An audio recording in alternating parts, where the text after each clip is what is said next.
semangat belajar. Kembali lagi bersama saya, Ibu Ermika Simangunsong dalam sesi belajar matematika online. Kali ini kita akan membahas statistika bagian kelima, yang mana subtopiknya adalah menghitung nilai rata-rata dari data berkelompok. Baiklah anak-anak, semoga contoh soal dan penjelasan yang akan saya utarakan dapat kamu pahami dengan baik. Selamat mengikuti.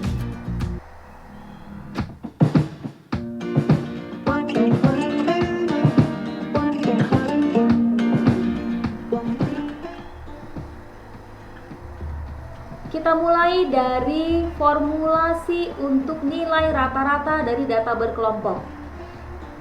Rata-rata yang sering juga disebut dengan min atau disimbolkan dengan X bar diformulasikan sebagai sigma FIXI per sigma FI.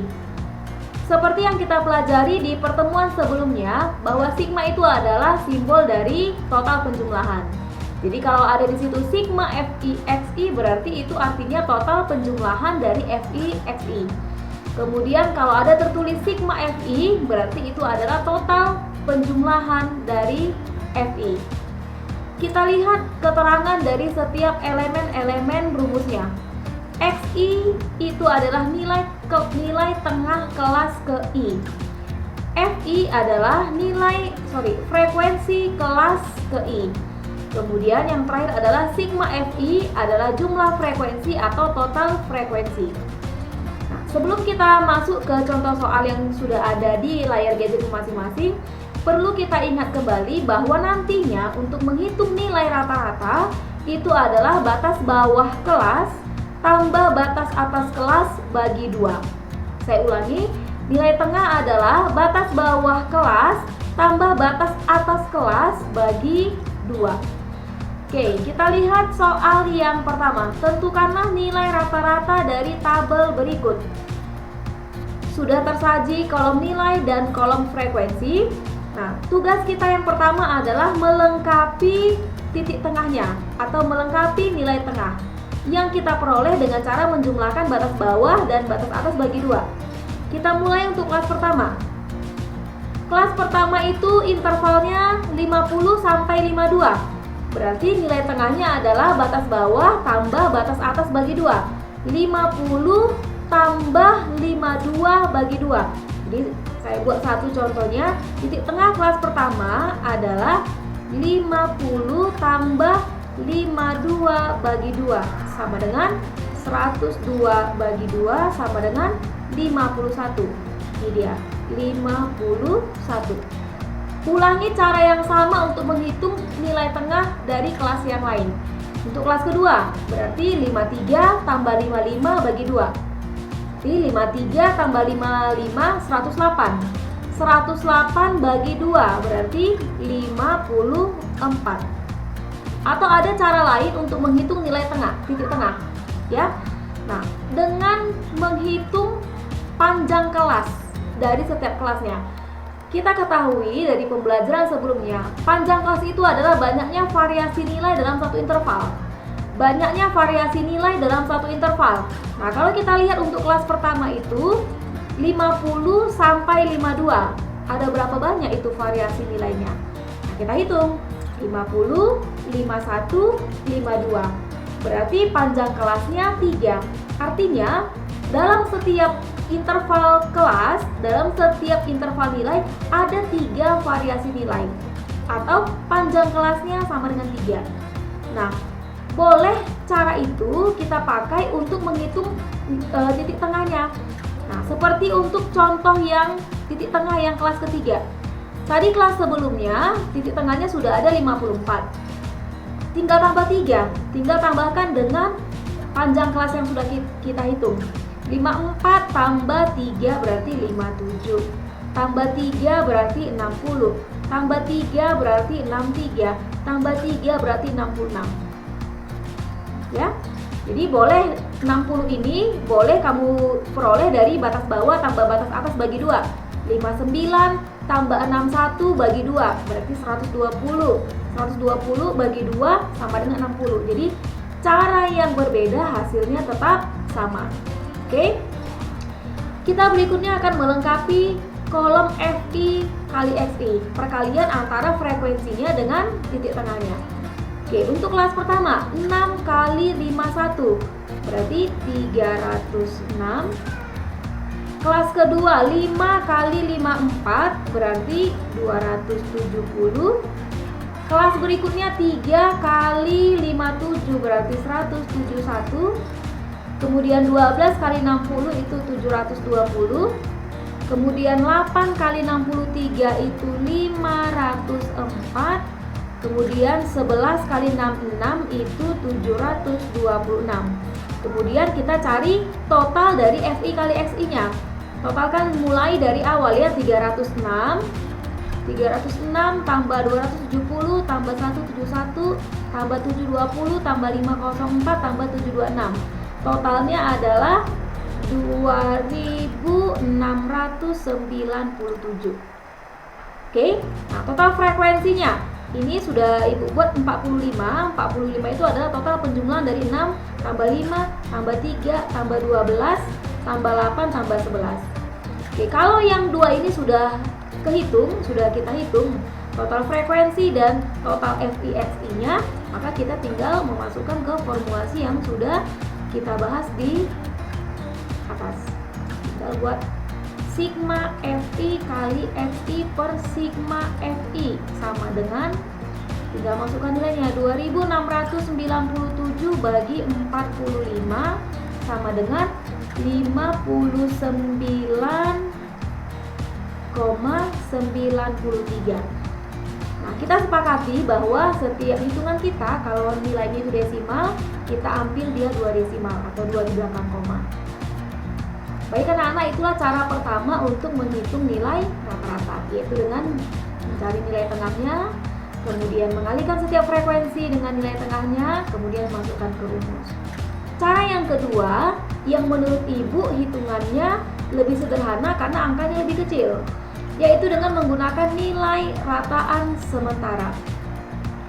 Perhatikan, rataan hitung dengan menggunakan rataan sementara dengan rumusan bahwa X bar itu adalah XS ya, XS tambah sigma FI/DI per sigma FI, dengan keterangan bahwa XS itu adalah rataan sementara, DI itu adalah selisih dari setiap nilai tengah terhadap nilai rataan sementaranya. Nanti saya jelaskan yang mana itu nilai rataan sementara. Kemudian nilai rataan sementara atau XS itu diambil dari data yang frekuensinya terbesar. Itu dia. Carilah nilai tengah, di mana nilai tengah itu berasal dari kelas dengan frekuensi terbesar. Kita kembali ke tabel. Kita akan cek setiap frekuensi yang ada untuk setiap kelas. 6, 5, 3, 12, 8, dan 11. Maka dengan gampang bisa kita lihat langsung bahwa frekuensi yang terbesar itu adalah 12. Berada di kelas 59 sampai 61. Oke, kita tadi sudah menghitung nilai tengah dari setiap kelas. Tinggal kita pindahkan untuk memudahkan kita menghitung DI-nya nanti. Oke, untuk kelas pertama tadi XI-nya itu 51, kemudian tambah 3, 54, tambah 3, 57, tambah 3, 60, tambah 3, 63, tambah 3, 66. Karena tadi memang panjang kelasnya adalah 3. Oke, rataan sementara. Oke, karena frekuensi terbesar itu berada di kelas 59 sampai 61, yang nilai tengahnya adalah 60, maka rataan sementaranya adalah 60. Ya, jadi rataan yang frekuensinya terbesar yang kita pakai. Kemudian kita akan melengkapi kolom DI. DI adalah selisih dari setiap nilai tengah terhadap nilai rataan sementara.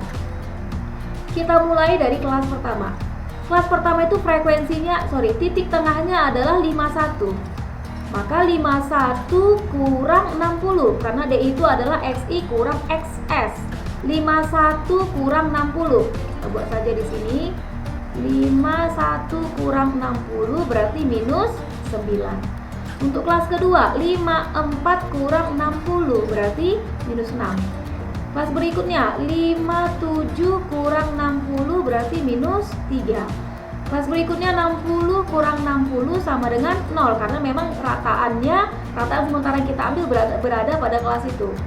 Kemudian 63 kurang 60 sama dengan 3. Kemudian 66 kurang 60 sama dengan 6. Nah ini kita total. Minus 9 tambah minus 6 tambah minus 3 tambah 3 tambah 6. Nah ini kalau kita hitung cepat, minus 3 dengan minus 3 tambah 3 sudah 0. Minus 6 tambah 6 sudah 0. Berarti total DI-nya adalah minus 9. Kemudian FI kali DI. FI kali DI. FI-nya 6. 6 kali DI. 6 kali minus 9. Berarti dia minus 54. Kemudian 5 kali minus 6 berarti minus 30. 3 kali minus 3 berarti minus 9. 12 kali 0 berarti 0. 8 kali 3 berarti 24. 11 kali 6 berarti 66. Nah ini kita total. Minus 54 tambah minus 30 tambah minus 9 tambah 0 tambah 24 tambah 66. Nah ini adalah 3. Nah sekarang kita akan masukkan ke rumusnya bahwa rataan itu adalah rataan sementara ditambah total perkalian FI kali DI-nya per total FI. Sehingga rataan sementara 60 tambah sigma FIDI-nya. Sigma FIDI yang ini kita ambil. Sigma FIDI berarti 3 per total frekuensinya tadi adalah 45 sama dengan 60 tambah 3 per 45. Coba kita hitung ulang ya. Minus 54 tambah minus 30 tambah minus 9 tambah 24 tambah 66. Ini minus 3 ya. Minus 3 berarti di sini buat minus 3 berarti jadi minus di sini. Minus 3 per 45 berarti minus 0,07. Nah, positif kali negatif kan menjadi negatif. Maka ini sama dengan 60 dikurang 0,07 sama dengan 59,93. Nah, kita bandingkan hasil yang pertama kita peroleh adalah 59,93.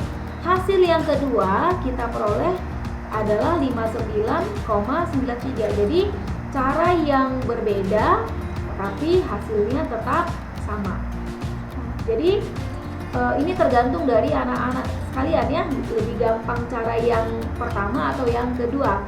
Secara hitungan karena lebih kecil angka-angka yang untuk rataan sementara, maka menurut saya yang lebih gampang itu adalah dengan menghitung rata-rata dengan menggunakan rata-rata sementara. Oke, tapi kembali ke anak-anak sekalian, memang kalau untuk rataan sementara, tabel yang kita lengkapi itu lebih banyak dibandingkan yang hanya menggunakan nilai tengah. Gitu dia. Oke, baiklah anak-anak, demikianlah penjelasan saya mengenai menghitung nilai rata-rata data berkelompok dengan dua cara, dengan titik tengah dan dengan menggunakan rataan sementara. Semoga apa yang saya jelaskan ini bisa bermanfaat dan bisa kamu pahami dengan baik. Sampai ketemu di pertemuan berikutnya. Salam sehat, tetap semangat. Terima kasih.